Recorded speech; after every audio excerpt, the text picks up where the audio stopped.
as Canelo Alvarez returned to the ring on the DAZN app, which I finally made an account for, but I'm only using the trial, and I'm going to delete my account soon. I'm going to delete it soon because I don't really want to be paying per month, even though it's better than paying like the $65 for pay-per-view like a few times a year. It is better. Eventually I'm gonna dedicate myself to the app and actually start paying them their just due, but for now all I have to do is keep making new emails and get the trial over and over again. But Canelo Alvarez returned to the ring as he moved up to the 168-pound division, which is super middleweight, to fight Rocky Fielding, or is it Fielding? I think it's Fielding, so I'm gonna rock with Fielding. And I actually thought that this fight was gonna be a bigger challenge for Canelo because Rocky, he was just so much bigger. He had 5 inches over Canelo in height wise, and he had over 4 inches in reach. And showing by some of the highlights and him being the champion, I thought, wow, this guy, he's gonna be a real threat. Can Canelo handle all of this? Until I watched the fight and I saw round 1 when Canelo was landing those atomic bomb body shots and he dropped Rocky in round 1. As soon as I saw that, I thought, I know how this is playing out now.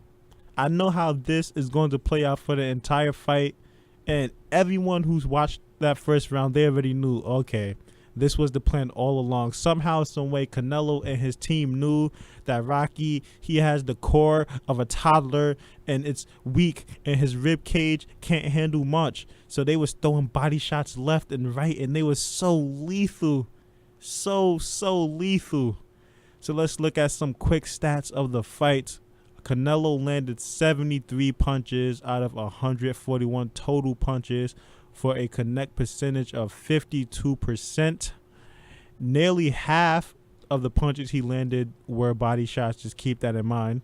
That shows you how dedicated he was to going to the body. Rocky Fielding, he landed 37 punches out of 183 total punches for a percentage of 20%. So that lets you know that Rocky, he was still trying because he did throw more punches, but his accuracy just was not there because he wasn't really landing much.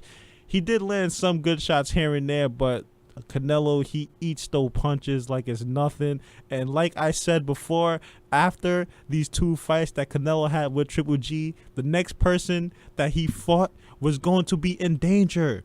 I told everyone, you need to keep an EMT or the paramedics on standby because the next person that Canelo fights, they are in true danger. And this is what I was talking about. Because when you fight someone like Triple G and you take those Triple G punches, those atomic bombs that he's throwing with every single punch, even his jab is very monstrous. When you fight someone like that and you get the win despite what some people might think of who won the second fight or whatever, but when you fight that guy 2 times and the judges say you won the second fight, and Canelo switched up his style for that second fight to get the win, when you do that, you turn into a whole different animal. Same beast, because Canelo, he was always a beast in the ring, but he's a different animal this time. He's more aggressive this time. He was way more aggressive than we usually see him. He really was. He didn't try to, even though he did outbox Rocky Fielding, but he didn't do his conventional outboxing. But I'm assuming that that's because he was a disadvantage within the size, so he had to switch up his tactics to get on the inside. But he came in and it was no match. And tell me not, within this fight, he sort of fought like Triple G a little bit. That lets you show that Triple G rubbed off on him a lot because he was coming in how Triple G comes in. But the only difference was he threw more body shots than Triple G normally does.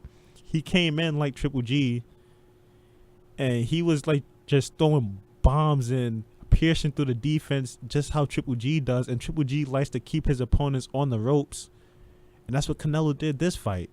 So that just shows you that Canelo, he really is like one of the best boxers out, because after every single big fight, you can see the improvement. You can see how special he is after every single fight, and that's why he's my favorite fighter. Now, I don't know if he's going to stay at 168, because there are a few good fighters, championship fighters at 168. I would prefer if he went back down to 160 and become the undisputed middleweight champion, because I know he can. And I want that to be his goal. I want that to be his ultimate goal. But Canelo said he wants to take fights that are big and that satisfy his needs. And I don't really know what his needs and goals are right now. That's for him and his team to decide. And I'm not mad at any decision that he chooses and whoever he chooses to fight, but I hope he doesn't fight any bums. And from now on, he's fighting all champions and, you know, special fighters. I mean, there's been 2 knockdowns, but he was okay. He went down, he was momentarily winded, and he took a knee. These body shots, these are good shots, are beginning to really get home. Back comes Fielding. This is good for Fielding. He's not allowing Canelo to pull him. He's fighting back. That's a good right hook from Canelo. Tremendously exciting. And he's going, if he goes down, he's going in a blaze of glory, Rocky Fielding. He's trying ever so hard, but Alvarez with the added quality. And these body shots are just coming in time and again. It's just how long he can stand this out, and that's the thing. Huge credit to Jamie Moore and Rocky Fielding's team to get him in this condition over the last 12 weeks. Because I think if he wasn't, he'd be out of there by now. Without a doubt. And not just the physical condition, his fitness, but his mental preparation. They've instilled an inner belief in him. You know, because he's still fighting back. He's coming off second best. The quality work's all coming from Canelo. With a great spirited effort from Fielding. It's really spirited. Blood from the nose as well, but still, he chucks a right hand back at Alvarez. This is his only opportunity at Madison Square Garden. He had a photo outside here after the Callum Smith defeat, and now he's living this dream. And whatever happens now, he will go back with his head held high. Well, he's come out and he's had a real go here. Big one. Massive shot, this time to the head. Fielding looks at Jamie Moore. Is he going to be able to make it? Brave again, but down in every round. And how much is left? One more time, man. I don't think he's going to survive long. I think another knockdown, the ref's going to wave this fight over. Big beautiful body shot. He almost goes down. It is over. Canelo Alvarez, emphatic, stunning, and another devastating victory to add to the pile as he becomes